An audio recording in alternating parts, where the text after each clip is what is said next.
You're listening to A Bit Later, a midlife stand-up podcast. Welcome to A Bit Later, a midlife stand-up podcast. I'm your host, Steve Ziegler. Today, my guest is a critically acclaimed, incredibly talented, 25-year veteran in the stand-up comedy game. You've seen him on Conan, Jeff Foxworthy's A Comic Mind, The Late Late Show with Craig Ferguson, Gotham Comedy Live, and Comics Unleashed with Byron Allen. He spends every Christmas vacation touring with Chevy Chase, and his album Comedy Road Trip debuted at number 1 on iTunes. His dry bar special has amassed over 1 million views on YouTube. His hilarious new special, Raccoon Mafia, is available on YouTube and Spotify. The Village Voice calls him one of the tightest joke writers in the business. Coming to us live from the Big Apple, please welcome Tony Deyo. Tony, thank you for being here. Hey, Steve, thanks for having me. That's a very nice intro. Critically acclaimed. That's very... Well, you are. The critics love you. Right. So just for a little context, you reached out to me or responded to a Reddit message that I put out about interviewing comics who started a bit later. You started at 28 and you felt that was a bit late for you, but you've been doing this for 25 years. Why did that feel late starting at 28 years old? It felt a little late to me because everyone I started with was younger. And I was kind of the old guy in the group already, Really? which now it really makes me feel like an old guy. But yeah, it wasn't the first thing I tried. I went to college and had a job, and I was really I'd started a regular life before I tried comedy. So I guess that's kind of why it felt late. And, I knew people that started when they were teenagers. So 28 did feel like I maybe didn't start at the right time. But in retrospect, I'm kind of glad that I had a little bit of a real life and a real job, and I can relate a little better to audiences because they all live regular lives and have regular jobs. Got it. And okay, so that kind of leads me into where we could start, a little bit about your backstory and your career. Where did you grow up? What was your family like? I grew up in Virginia. Okay. Little tiny kind of factory town in the mountains of Virginia, and I went to college in Virginia. I got a music education degree at James Madison. And then I moved to Vegas and I got a master's in percussion performance. I thought I'd kind of stave off the real world for a minute. And so I got one more degree, and then I moved to Texas and I started teaching school. I was teaching high school and middle school band in Texas for a couple of years before I'd taught outside of Corpus Christi in a little tiny town called Taft. And then after a couple of years there, I moved to Austin and taught just middle school in Austin. Right. And that's when I started comedy. Okay. So you started in Austin. You were ahead of the curve there. Yeah, way ahead. Way ahead. And it's kind of funny. So 28 seems young to me. On the Philly scene, that seems like the average age of a comedian. So given your experience, okay, so you're a musician by trade naturally. Were you always like a class clown growing up? No, Or not at all. I no? was a very shy and quiet kid. Okay. And, I laughed a lot with a few friends of mine, but yeah, I was definitely not a class clown. And your writing prowess that's been discussed and mentioned in reviews of you. Was that something you were naturally inclined to do and something you had to work at? Yeah, it's definitely something I've had to work at. And when I started, it was the thing, like if you were to sort of divide comedy up into writing ability and performing ability, writing was, I was definitely better at that, but I wouldn't say I was good at it when I started. But I did work at it every day. And I kind of took the Seinfeld approach of treating comedy like a job. And, you sit down and you work at it every day.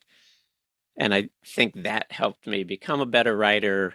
And it's the only reliable way to keep producing material.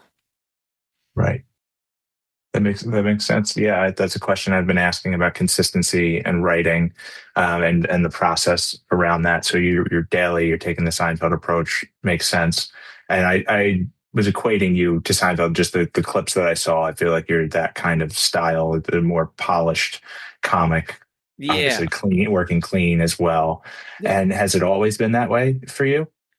I wasn't super clean at the beginning, but I'd heard Gaffigan talk about it once, and my kind of journey was very similar, where he was 90% clean uh, for a while, and he's like, "Well, if I'm already 90% clean, I don't need to be 10% dirty." And that was kind of the same way with me. I was about 90% clean, and you know, when you're a young comic, you kind of you end up taking a lot of gigs. You just say yes to a lot of things. And I said yes to things where I'd show up and there were kids there.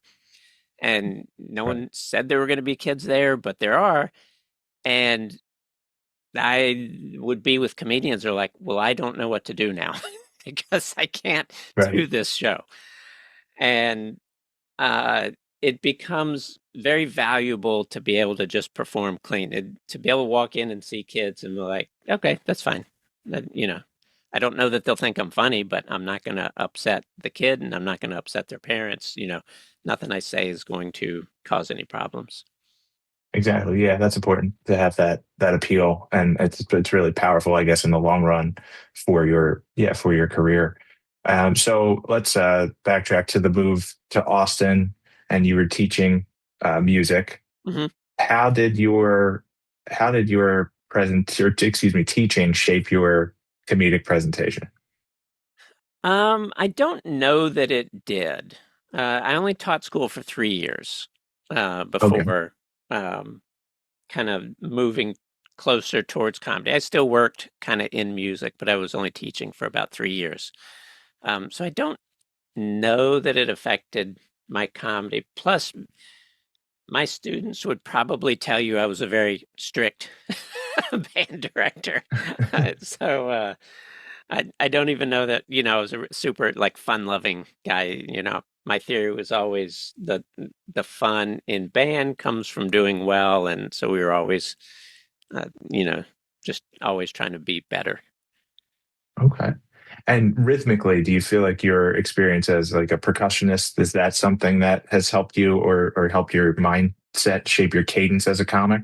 Yes, that's I've over my career, uh, the thing that gets mentioned almost more than the writing is timing, and I do think that is uh, was very much shaped by being a musician and a percussionist specifically. Okay. And you were also a marching band designer? Yes, yeah, that's what I did. I mean, I had done it a little bit. Um, like at the very end of college and then through teaching. And uh, I started, I kind of got to a point where when I decided I was going to do comedy, I was like, I think I might be able to make my whole living writing marching band shows in the summer. So that's when I Okay. stopped teaching. I took on a whole bunch of writing jobs and I was able to make my whole year's living writing band shows for 3 months in the summer. And that gave me 9 months a year to try to become a good comedian and not have to worry about paying the bills. And I didn't have to take a gig that paid $50 but was terrible, just because I Right. needed to pay the electric bill that month or something. I made my whole living in a few months of writing marching band shows. So I do Okay. kind of feel like I cheated a little bit. A lot of comedians have to make that big leap from the security of a day job to the sort of uh, not insecurity, but uh, kind of scariness of not having uh, a regular paycheck. And I never really had to do that. I always kind of had this thing I could do in my back pocket where, I could, if comedy wasn't great that year, I could write more shows in the summer. you know. So I did feel like I cheated a little bit. We've been using that like the cheat code thing a Yeah, little bit on a few conversations about yeah, like promoting and not doing stand up. People switch, but it's interesting. I've worked in education for a while myself, and teachers I've been envious of are the ones who can get a good gig for like 3 months in the summer, particularly in the Philly area, yeah, bartending at like the Jersey Shore, and they're right, basically like, I can save all this and really or live off very minimal paychecks as a teacher for the rest of the 9 months. So it's a similar right. kind of setup that way. Smart way to do it. And one of my questions was, what was that leap like full time into comedy for you? But it seems like you were very It prepared wasn't. to do Yeah, that. Yeah. yeah. I did. There wasn't much of a leap for me, and I kept uh, kept writing, band shows all the way up until my son was a few years old, and I wanted to be able to spend summers with him, and then I kind of really started dialing it back. And Okay. I still write a couple shows a summer just because it's something I still love doing, but it's takes up a lot of time, and I want to spend the time with my kid now. That's great. And for clarification, so writing the shows, you're writing the music and writing the Nope, choreography, designing no, that, just or just the choreography just the of how choreography? they move around on a football field. Got it. And in Texas, that was, I'm sure, a huge deal. Huge, yeah. Yeah. Yep. Yeah. Okay, so let's talk about the comedy journey and starting with your first open mic. Do you remember what that was like, where it was? What Yep. was that experience like? Yeah, it was so I actually took a comedy class at a place called Cap City Comedy Club, which is Hmm. a club that's still in Austin. It's not in the same place it was when I started, but uh, when I was teaching school, I saw that there was a class at the comedy club, and I'd always loved stand up, and I wasn't, being that sort of shy kid, I wasn't the guy who was going to just go jump on an open mic stage and uh, try. Gotcha. So I needed the class. Uh, Not so much, I wouldn't say that it taught me how to write, or the real value of taking that class was after 6 weeks, you had to get up on stage and tell jokes. There was a graduation show. And that to me was the value of that class, is it forced me to do it. And because I was never going to do it on my own. Okay. And taking that journey, so the class obviously plugs you sort of into a network with other classmates, other comics, right? Yes. Yep. So what was the trajectory like there from, the class to the mics to then showcases? Like, what was that? How did that work out for you? So my time in Austin was pretty short. I only taught school there 1 year, uh, and I started comedy. I'd done some shows, and I'd made that decision that I was going to try to do it. I was going to stop teaching, write band shows, and give comedy a shot.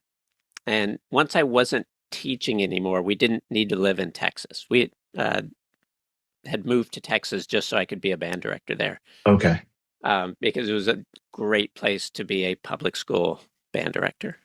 All the schools were very well funded. They all had lots of band directors, and I had Yeah. very good jobs teaching music in Texas. But once I Nice. wasn't teaching anymore, we didn't need to live there. So we moved to North Carolina, and um, we moved to High Point, North Carolina. And as soon as we moved there, I saw them hoisting a Funny Bone sign up onto the side of a building. They Okay. just were opening a brand new comedy club there, and that became my home for about 3 years. And I was kind of a house MC. Myself and a couple other guys kind of rotated through MCing every week, and I got tons and tons of stage time. Uh, the guy that owned it was a comedian as well. He was incredibly kind to me. He always let me go on stage, even if I said, "Hey, I have one new joke I want to work on. Can I just go up and try it by one joke?"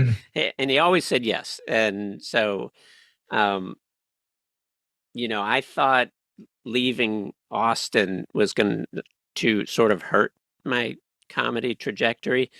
Um, but it ended up, moving to high point where this new club opened ended up being the best thing that could have ever happened to me. That's awesome. Yeah. And from there, how did you start going on the road? Like, what comics did you connect with to begin doing that? Well, I connected with comedians that every single week, new comics were Hmm. coming through the club, and about every third week I was hosting. So I met tons of comedians for about 3 years. And, comedy is a very word of mouth business. And, you work with somebody who's like, hey, I like you. Um, I can recommend you. And at the time, the Comedy Zone was a big franchise through the South. And that's kind of where I started going out and doing weekends on the road was for the comedy zones. And Okay. it's it's the type of job if you just do it long enough, you keep meeting people, they keep recommending you, and after a while you kind of build a career out of it. That makes sense. And so your album also Comedy Road Trip, you did 20 tracks, 20 cities, right? Yeah. Well, that's a really cool concept, number one. What are some of your like favorite cities to do comedy in? And I guess the follow-up would be what are some of the most difficult that you've experienced? I don't know that a city makes it difficult, but there are cities I love. I love DC. It was the Mhm. first sort of big city that I started doing comedy in a fair amount. I love Minneapolis is a fantastic comedy city. Denver is a great comedy Yeah. city. Um, I used to go out to Erie, Pennsylvania, about every 10 months to a year. I worked Erie a ton. Uh, Ended up loving that place. But yeah, I think a city can be great for comedy. I don't necessarily believe that any particular city is bad for comedy. Um, I think a venue could be bad, audiences can be bad. The way they've been trained uh, at a comedy club can be bad, but Mm. I don't think the city itself does that. I get that. That makes sense. I guess I was thinking more of like around your sensibility, right? So you have sort of a small town background, but Mhm. you now live in New York. How Yeah, does that juxtaposition work for you to create a wider appeal? it. Yeah, I think that's exactly it. I think I'm able to. Uh, Not I don't adjust a whole lot. I do what I do uh, everywhere, but I do think like I understand small town life. I grew up so everything in between a town with 6,000 people, all the way up to the biggest city in our country. Like I've been a part of every like type of community. So nothing really surprises me. Whereas someone who grew up in New York City and started comedy in New York and then goes out on the road and they, you know, come across a town with 10,000 people, they don't have a lot in common with those people. But, I do. I lived that life. So nothing really scares me about it. That's cool. That's really good to hear. So from North Carolina, that so you're on the road, you're meeting comics, Yep. and are there a couple names like in particular that, like took you kind of under their wing and you really felt comfortable with on the road or learned a lot from? Um, Yeah, uh over the years I worked tons of 'em. I'm like the first one, the guy that owned that Funny Bone in North Carolina, his name's Todd Yan. He was a guy, he took me on the road a bunch and kind of showed me what that was like. I worked with Tammy Pescatelli a lot Hmm. over the years. I worked with Kathleen Madigan for a long time. Yeah, And yeah, I've met so many great comedians over the years, and um, I could probably count on one hand the number of comedians that aren't good people, or haven't been nice people. There are people that I wouldn't want to be around. For the most part, 99.9% of comedians, I feel a kinship with, and I feel like I get along with. almost as soon as you meet them. That's We're really all the nice to same hear. type of people.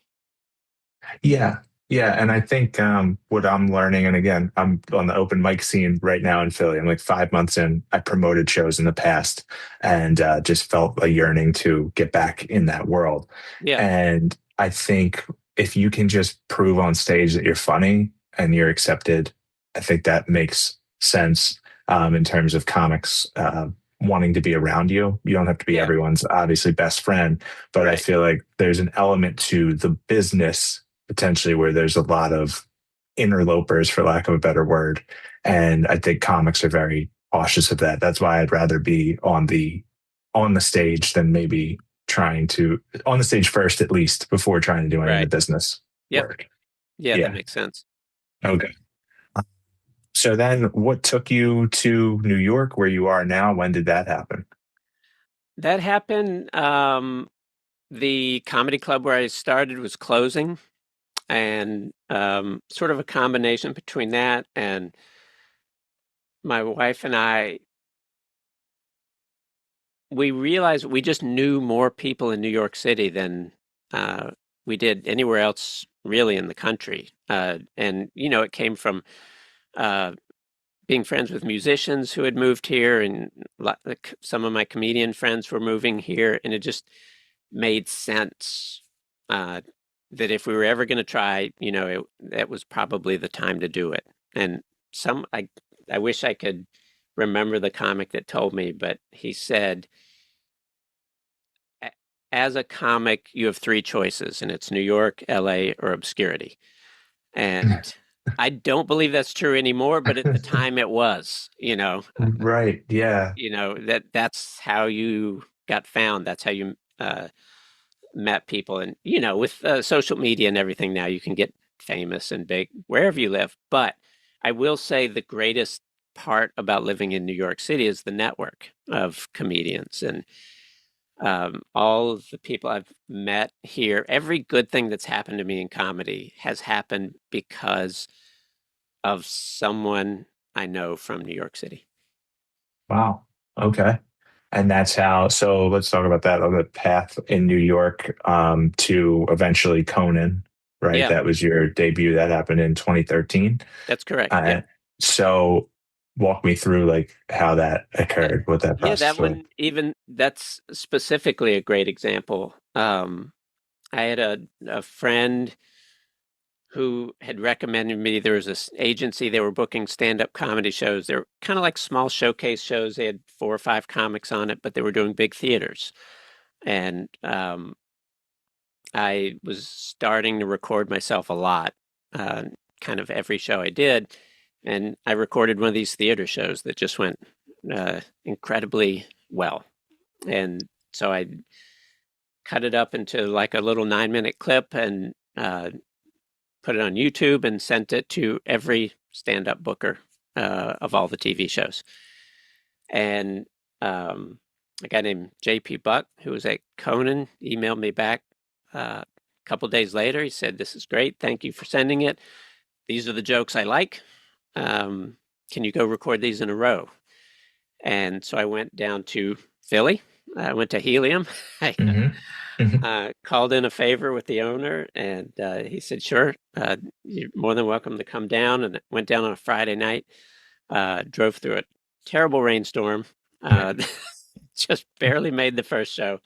Uh, Completely bombed the first show. Stuck around for the late show, which is usually a little bit more of a gamble on a late show Friday, but it ended up being great. I took that tape, I sent it to him, and he said, "This is perfect. I'll have you on by September." And Wow. that was it. Okay. But, if you connect the dots backwards, that all happened because a friend recommended me for this show, which I did in a big theater. And, it's when you record in a big theater and it's 7, 800, 1,000 people are laughing, it's undeniable. Um, True. if you record in a small club and there's 30 people there, you know, 30 people laughing sounds like 30 people laughing. Yeah. So I Yeah. was able to, be put in a situation where it was undeniable. And you're doing this solo, right? No manager, no agent at the time, or Still today. still today? Okay, Yeah, that was one of still my today. questions. If you had like a team, so you're Yep. handling your social and all that stuff. Yeah, yeah. Wow. I would give up the social uh, pretty quickly if someone gave me the chance to. But I don't put enough out that it can justify the cost really at this point. Okay. But yeah, I kind of do all of it. That's really cool. Yeah, I was really curious about that because you have a good presence and obviously you're working a lot, and touring and doing and putting your material out there. So it's fantastic to know that you're doing this independently. Totally admirable too, and inspiring. But the Conan experience, is that what launched you into headlining? Yeah, that's when I decided I would call myself a headliner. Right. Because you never really know when you're ready. A lot of times you get put in a situation where you have to do the job and you're not quite ready for it. I think the first time I ever headlined uh, was in Sioux Falls, South Dakota, and the headliner's plane didn't make it in time, and they're like, "All right, Wow. tonight's your night." And you just have to step up. You're like, okay, so tonight I'm doing 45. And it's not a huge leap from, at the time, I had been on the road as a feature or middle for several years. Mhm. And, you always got to do anywhere between 25 and 30 on the road. So another 15 minutes wasn't that big of a deal. But the big deal is there's no one after you to clean up, you know. Right, You right. can bomb in the middle spot and there's always someone behind you that everyone came to see. When you're the last one on the show, there's a little more pressure. For sure. That makes sense. Yeah. So, okay. So it was the Sioux Falls show and then into that and then into touring on your own. Did you start setting up your own tours or were you still featuring and going on the road with other comics? Yeah, it's never really a light switch that you're like feature and now I'm a headliner. I mean, for some people it is you can blow up on socials now and be a headliner tomorrow. Yeah. Um, but at the time, it was more of a, there was a gray area where you're kind of doing both. You're still middling, you're doing some headlining, and it depended on the size of the venue and all sorts of things. But that's a very good time to be a comedian where you're getting to do both. You get to, learn about headlining, and then you can, kind of fall back into a middle spot that's pretty cushy, honestly. When you only have to do 25 and then so that's probably where you learn the most about comedy is kind of in that time period between middling and headlining. Got it. Okay. And so in that time, you're always like building more, building a new set. What is your process like for building a new hour? How does that normally look for you? it's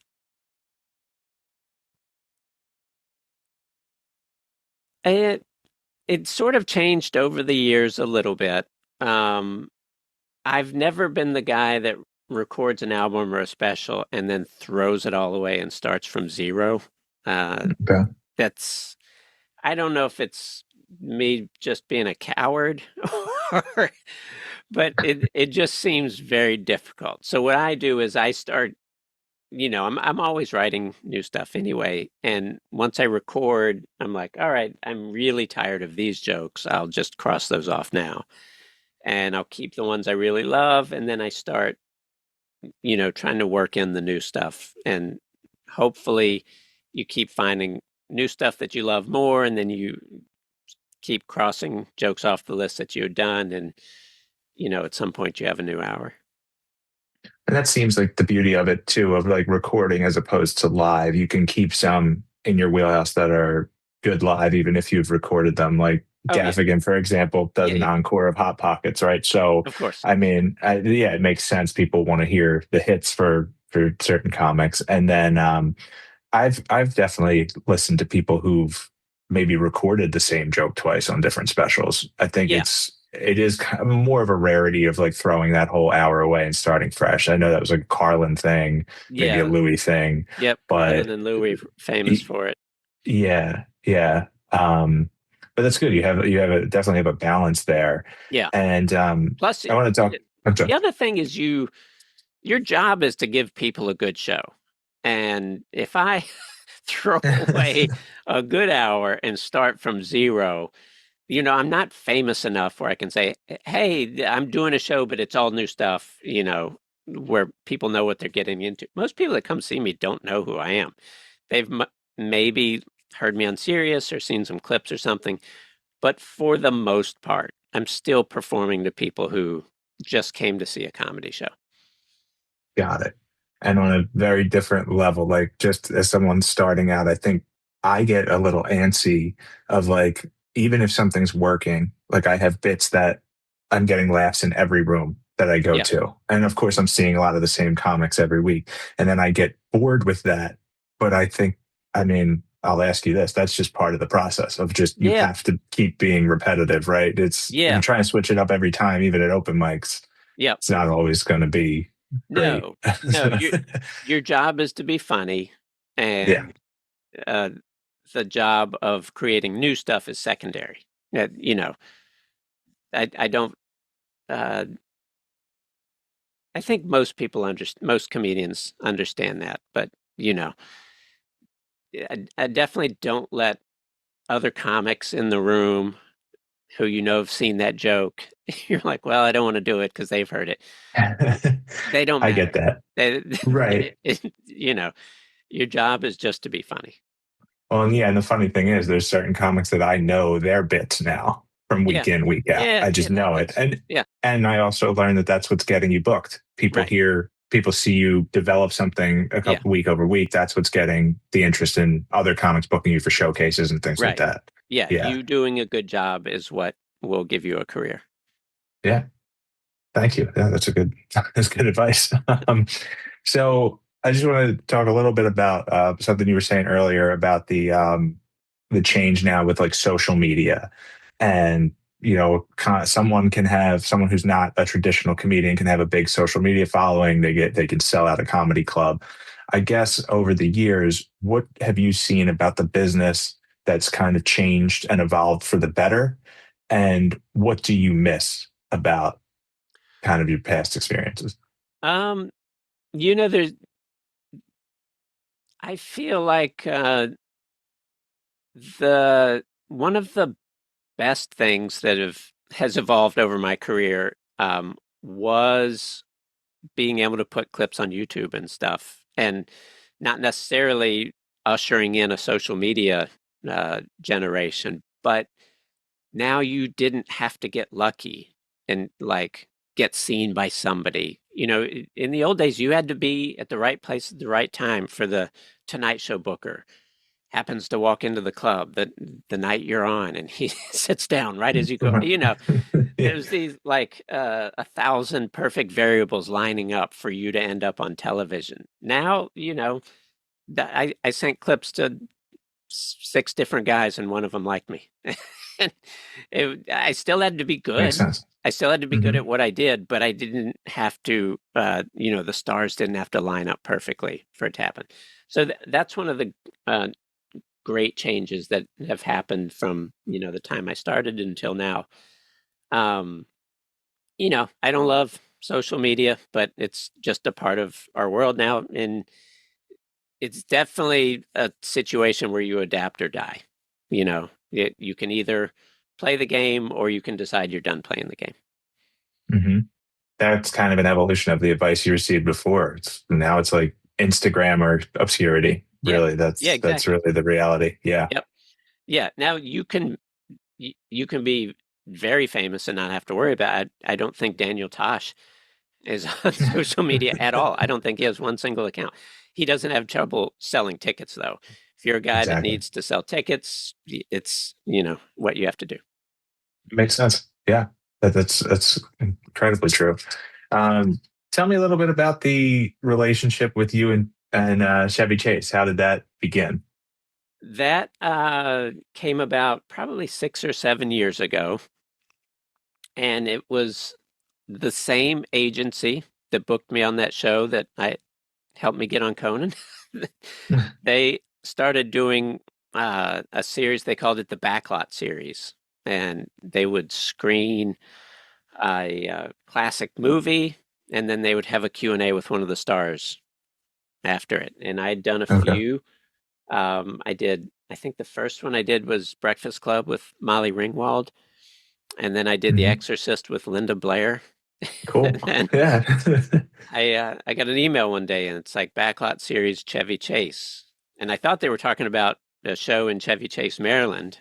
I read the email, and they're like, "Hey, do you want to do Christmas Vacation with Chevy?" And I was like, "Of course I would." So Yeah. Yeah. um, I started doing that, and uh, there were a few guys they had kind of rotating through the moderator spot for that show, but I just became the guy that Chevy liked, and so that has become my Thanksgiving to Christmas every single year now. I don't book anything. I know it's going to be full, and Hmm. I'm going to be on the road with Chevy. That's really cool. Were Yeah, you a big like National Lampoon's of course. fan? Yeah, yeah, Yeah, of course. yeah. Yeah. That I'm the age where I grew up in high school watching all those movies, and if you had told me back then, hey, one day you're going to be friends with this guy, it would have been, I wouldn't have believed it. That's really awesome. And how many years has that been going on now? I think this will be the seventh year we're doing it. Um, Oh, wow. That's really yeah, cool. yeah, Yeah. And so you're a big film fan in general or comedy film fan, obviously? yeah, yeah. More comedy. I love movies in general, but Yeah. I don't. I'm not the type of guy that will sit there and critique a movie and say this is what's wrong with this. I just like going to the movies. I love them, and I enjoy almost all of them that I see. That's nice. You're just there to have fun. Yeah. Yes. It's Yeah. Yeah. entertainment. Yep. Um, so what brings you what brings you the most joy about doing stand up? Um, I mean that I can do it at all is the greatest thing ever. Because getting into this business, the odds are insane. you know, True. Yeah. I think you're more likely to become an astronaut than you are to become a successful stand-up comedian. Like the success rate is, I think, probably far less than 1%. So the fact that I can do this for a living is the greatest thing ever. And I love, there's some theory that comedians are all broken people that need some kind of weird validation. I don't buy into that. I love stand up and I love hearing people laugh and it's the greatest joy in the world is just to be able to stand on stage and hear people laugh at things you thought of. That's really great. How do you stop the business aspect from taking away the joy? I had a kid, and that very quickly reshuffles priorities. And it True. was the greatest thing that happened to me because up until that point, like I was married, but all I had going on was trying to push this career as far and as fast as I could. And then you have a baby, and it I at least for me, it showed me what was important, and I kind of dialed it back for a decade. Honestly, I wasn't hustling a whole lot. I wanted to be home with my son, and I didn't want to miss anything. So I just dialed it way back, and a friend of mine kind of coined it maintenance comedy. Like I would go out and do enough comedy that I could still do it, and I tried to keep writing, but I really the most important thing was my son, and now he's 12 and he's starting to have his own friends and things, and I can see you know that time period ahead where I can be on the road a little bit more and I don't feel like I'm missing out on everything. So I'm trying to kind of dial it back up a little bit now. Um, Okay. How many mics would you say you're getting to weekly, if you can? I'm I still, when I'm in New York, I'm home. Uh, I Okay, I don't go out to mics. I work got when it. I'm on the road. Okay, makes sense. All Yeah. right. And that's on the road with your own tour Yep. or with any comic that you're going on Yep. with, right? Whether headlining or featuring. Yeah. Okay. I don't What would you really say? feature anymore. You're all headline. I'm sorry. Okay. Yeah, We and it can cut doesn't that. offend me. I would still do it. It just doesn't present itself anymore. Yeah, and based on the information I saw on your website, I figured you were just headlining and Yep. producing most of your own tours, so Yep. that makes sense. Yeah. Um, what are some of the biggest pitfalls you see for new comics that they should avoid? Um,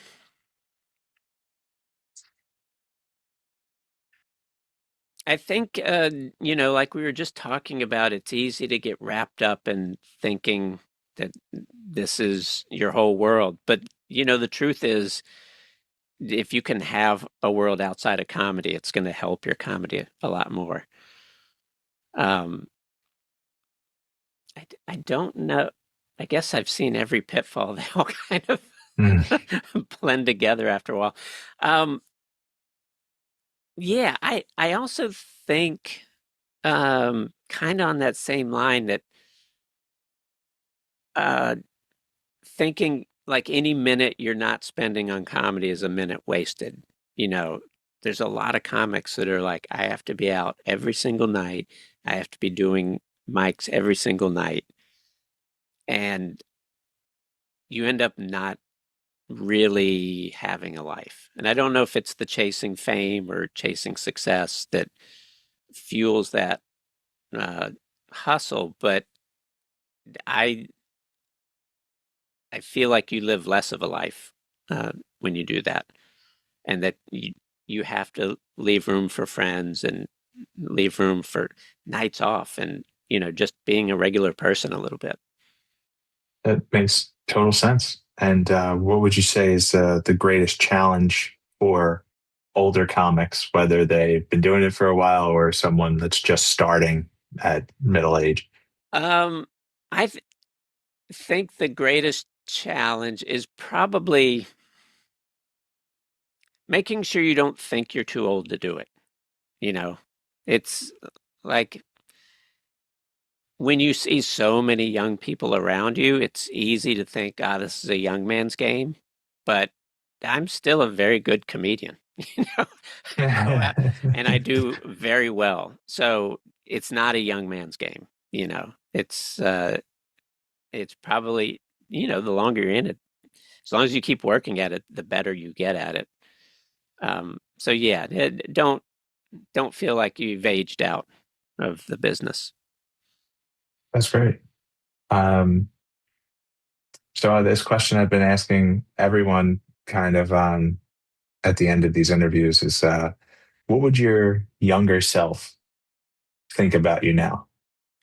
I think my younger self would uh, be shocked at the success because you don't know where you'll get to or what will happen. Like we talked about, you know, my younger self wouldn't believe that I would hang out with Chevy, do shows with him, and ever did, and make him laugh. That the first time I did that, I'm like, well, this is truly unbelievable. Um, yeah, my younger self, and uh, probably the advice I would have given my younger self is to not not worry too much about, as long as you just keep working at the thing, you'll get to, the level, the success that you deserve. Okay. Well, I know this may have seemed like more of a formal interview, but I think some of the things we've also been discussing, kind of like your favorite stories or any like horror stories that you want to share. Is there anything that you would that comes to mind of the road that's like a really funny story for you that Um, you always share? I've been working on this story to tell. I don't know if it'll work on stage or not, but you always get asked what it's the worst bomb you ever Right. had. Yeah. Yeah. And for me, it came because I wasn't quite smart enough at the time to say no to something I should have said no to. And as comedians, we all kind of find ourselves in, you're like, I should have not taken this gig. But this one was a corporate party, a holiday party for a logging company in deep in the Appalachian Mountains of West Virginia. And in my defense, they chose me. Like they looked at videos from comedians and said, "That's the guy we want." Um, but in not my defense, I should have kind of heard all the details and said, "Probably someone else would be better for this." And you know, I showed up in my suit that I wear all the time. That they should have assumed I would be wearing because they saw the videos, and they're all in camouflage and it's exactly what you'd expect at a logging company's Christmas party. And I I couldn't have been more of the wrong choice for that. And I bombed for 45 straight minutes. It was the and there, there's a lot of details that go into it that I'm purposely leaving out right now. But I do Okay. remember so many people were walking out of the room. There was actually a line at the door. They had to line up and wait their turn to leave. Uh, Oh my God. and I Yeah. was hoping I'd That's the walk everyone and then I could just stop. But like five people stuck around till the end. they're dedicated. And Yeah. that's okay. So that was I had my questions out of order. I was meaning to ask about your suit because I've seen that in every clip. Hmm. So is that something that you were inspired by just classic comics? No, it came about. I opened up for Caroline Ray one time. She was living in the city at the time. We drove down to I think Baltimore and did a show, and I was at the time wearing what I call the comedian uniform, which was jeans and a button-down shirt, untucked with Mhm. sleeves rolled up, just so that you've seen 10,000 comedians wear. Yeah, true. That's what I was wearing at the time. And she was dressed really nice. And we were at a theater. I'm like, oh, I'm an idiot. I should have dressed better for this. And then she asked me to go on the road with her again. I was like, okay, I'll just use the money she's paying me. I'll buy a suit and I'll look nice on stage. And just something about it, it fits my personality and it fits my comedy. And I got really comfortable telling jokes in a suit. And so that just became my thing. And I don't do it, here in New York. It's a pain. But on the road, I do it almost exclusively. Okay. That's cool. Thank you. Yeah, I was really curious and I agree. It does fit Yeah, when I was watching your clips. It makes yeah, sense. it makes It's for yeah, for some comics it would not make sense to wear a suit. yeah. But for you, yeah, for Yeah. sure. I was So on I the road really one time. I middled for a comic that also wore a suit, and you wouldn't believe how many people mentioned it on their way out. They're like, "Well, it felt like we came to see the Rat Pack." Like everybody was like, it just stood out so much that two comedians in a row wore a suit. They just couldn't believe it. it is interesting that it seems like, and I know this has probably been discussed before. It's like I know a sign of respect for the audience, a Yes. reflection of your style. Yep. But to mention him again, I remember years ago I saw the Louis tour where he performed in a suit, and it seemed off. But he said he did that intentionally, like to Mm. kind of capture an old school vibe, Yeah. and like obviously like seeing the transition from like a Lenny Bruce to a George Carlin. You know, I think there's cultural shifts there that were more obvious than they are now. And now I Right. think people have their own individual styles, Yeah. and your own individual audiences in a way. So Yeah. that seems to make sense. Yeah, And it gives me one less thing to think about. I, that's uh, true. I don't have to Yeah. worry about what I'm wearing wearing the suit. That's a good point. I was at a mic last week and I got up. I'm like, oh, you've heard a lot from a lot of white guys in graphic t-shirts tonight. It's kind of because I had like a Grateful Dead shirt on and every person, the Yeah. weather was warm here in Philly. Everybody had their graphic t-shirts on. They're Yeah. all middle-aged guys dressing like we're 18, but Yeah. um, And the good just thing seemed to is, work. it stands out. I'm probably one of 10 guys that wear suits right now, I and would it say so. can't even be too high of a number. Yeah, outside of like you, John Mulaney, and Seinfeld, I couldn't name another Yeah, comic off the top of my head that wears a suit yeah, regularly. Yeah. yeah. But I like it. Well, Tony, thank you. I appreciate you doing this, and taking the time.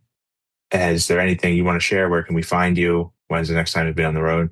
I'm on the road next week. I'm in Harrisonburg, Virginia, where I went to college. I'm very excited. First time performing there. And then I'm taking the summer off. I'm going on the road. My kid and I are going to drive Route 66.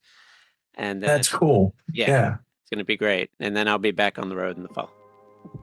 Great. Well, thank you so much. I'll be sure to put your social media up, and I appreciate you taking the time to do this. Of course. Tony Deyo, awesome, awesome time. Great Thanks, Steve. conversation. I appreciate it. I appreciate you. Thank you.